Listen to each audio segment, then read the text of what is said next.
मेरा नाम धीरज कुमार जायसवाल। मैं 23 रीगा विधानसभा से आप लोगों के बीच आप ही के रीगा की धरती का लाल धीरज कुमार क्रम संख्या 6 पे डीजल पंप छाप का चुनाव निशान लेकर आप लोगों के बीच उपस्थित हुए हैं। आज जो प्रेस वार्ता हम लोग करने जा रहे हैं इसी के एवज में कर रहे हैं कि हमारा चुनाव निशान डीजल पंप छाप मिला है, जो कि किसानों से संबंधित है, जिसको देहाती भाषा में कहें तो बड़ा वाला मोटर हो गया या उसको पंपी सेट भी कह सकते हैं, जो कि क्रम संख्या 6 पे अंकित है। आप लोगों से निवेदन रहेगा कि एक स्वतंत्र उम्मीदवार का इस बार जैसे चुनाव में खड़ा होने के लिए सहयोग आप लोगों ने दिया है, उसी तरह बटन दबाते समय भी सहयोग करने की अनुरोध करेंगे। इसीलिए आज ये प्रेस वार्ता हम लोग रखे हैं। क्या लगता है, आपको सिंबल भी मिल गई जी, और जिस तरीके से पहले आप जनसुराज से जुड़े हुए थे जी, उसमें अच्छे अच्छे बातें कर रहे थे, जी। क्या अब निर्दलीय स्वतंत्र उम्मीदवार बनकर आए हैं, जी, क्या उसी तरीके से बातें करेंगे, उसी तरीके से कार्य करेंगे या देखिए यहाँ पे आपका एक कहना एकदम जायज़ है। पार्टी बदली है, हम नहीं बदले हैं और हमारा सोच नहीं बदला है। वो पार्टी झूठी हो सकती है, फ्रॉड हो सकता है, निकम्मा हो सकता है, किसी भी पार्टी को क्या हम दोष दें। सब पार्टी तो वैसे ही मिली जुली की सरकार बनाने में लगी हुई रहती है और अपने तलवे चटवाने में लगी हुई रहती है। हम लोग एक स्वतंत्र उम्मीदवार के तौर पे आए हैं, तो हम लोग विकास का काम करने का कार्य करेंगे, ना कि किसी पार्टी के दल में या किसी दल के लोभ लालच में फंस के और उसके पीछे पीछे घूमने का काम करेंगे।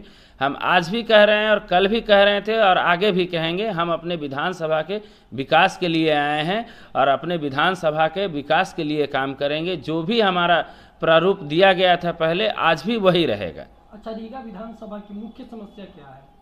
सबसे पहले और अहम समस्या देखी जाए तो किसानों के हित में है, जो कि अपने ही रीगा का चीनी मिल है, जो कि वहाँ पे लगभग हजारों वर्कर हमारे विधानसभा के ही थे, उनको हटा दिया गया था।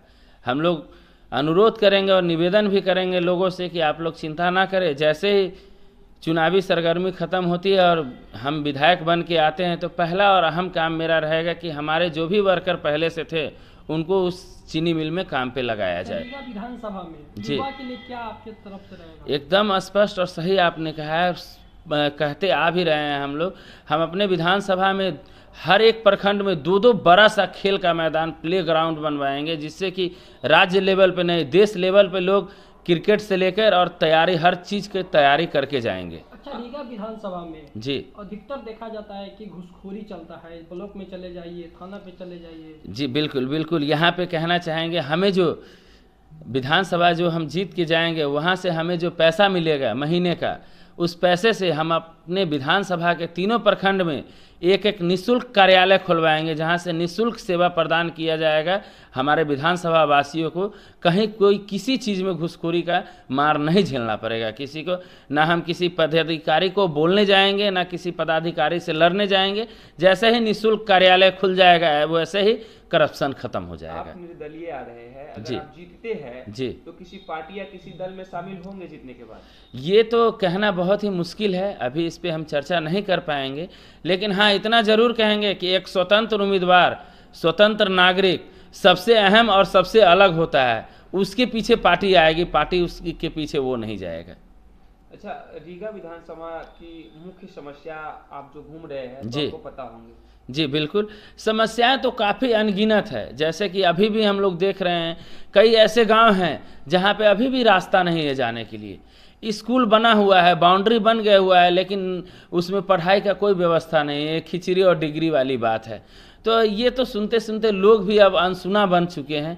हम लोग प्रयासरत रहेंगे कि डे वन से ही काम करें और जो भी समस्या है, सबसे अहम और समस्या जो है शिक्षा की है, अगर उसको थोड़ा सा ही धीरे धीरे ही सही अगर ठीक करा दिया जाता है तो हमारे विधानसभा से पूरी तरह से बेरोजगारी कहे तो या भूखमरी कहे तो पूरी तरह से दूर हो जाएगी। आपके सामने बड़े बड़े प्रत्याशी, बड़े बड़े पार्टी का लोग हैं, जी बिल्कुल। कैसे उनसे मुकाबला रहेगी? ये तो आप प्रत्याशी और बड़े बड़े लोगों की बात कहें तो कोई देश से आए हैं, कोई विदेश से आए हैं, कोई एसी वाले आए हैं। इन लोगों का ये नहीं पता था कि हमें चुनाव लड़ना है तो दुर्गा पूजा जो होता है हम लोगों के हिंदू धर्म में कहा जाता है, या मुस्लिम धर्म में दहा जो होता है, मुहर्रम होता है, तो उसमें लोगों से मिला जाए। ये लोग चुनाव के समय सिर्फ भादों की बैंक की तरह पे पे पे पे करने दिखते हैं और पार्टी का किसी का बड़े पार्टी का सिंबल ले आते हैं और सोचते हैं कि हम चुनाव जीत ले और पटना चले जाएं, कोई सोचते हैं दिल्ली चले जाए, लेकिन ऐसा नहीं होने वाला है। मैं धीरज कुमार रीगा का लाल हूँ और रीगा में ही रहूँगा और रीगा की लोगों की समस्या को मैं अच्छी तरह से जानता हूँ। अगर आप भी खुद जानते हैं, एक जाति आवासीय बनवाना हो या एक किसी का व्यक्ति का राशन कार्ड बनवाना हो, तो वो कोई विधायक पटना से आपके पास नहीं आएगा।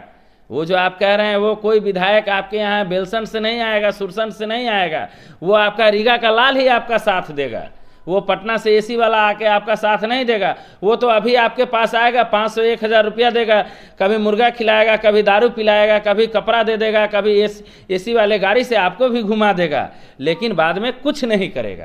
अच्छा, एक सोशल मीडिया पर काफी तेजी से वायरल हो रहा है कि बाहरी भगाओ रीगा बचाओ, क्या कहिए? एकदम सही बात कहना चाहेंगे। हम ये नहीं कहेंगे बाहरी भगाओ रीगा बचाओ, ये बड़े बड़े हमारे नेता लोगों का कहना है।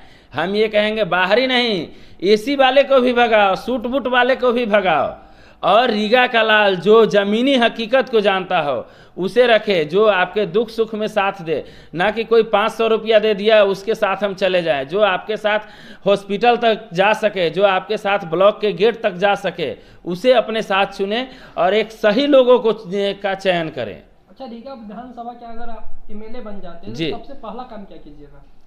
सबसे पहला और अहम काम हमारा यही रहेगा, डे 1 के दिन ही निःशुल्क कार्यालय खुलेगा और एक टोल फ्री नंबर जारी होगा, जिस टोल फ्री नंबर के माध्यम से कोई भी व्यक्ति अपने गली से, घर से, अपने गोदाम से या कहीं भी हो, वहाँ से डायरेक्ट अपने विधायक से बात कर पाएंगे बिना कोई चार्ज लगे, बिना उनके मोबाइल के में रिचार्ज रहे हुए। दूसरा और अहम काम होगा कि तीनों प्रखंड में एक एक निःशुल्क कार्यालय खोला जाएगा, जिसके माध्यम से किसी भी आदमी को दर दर भटकने की ज़रूरत नहीं पड़ेगी।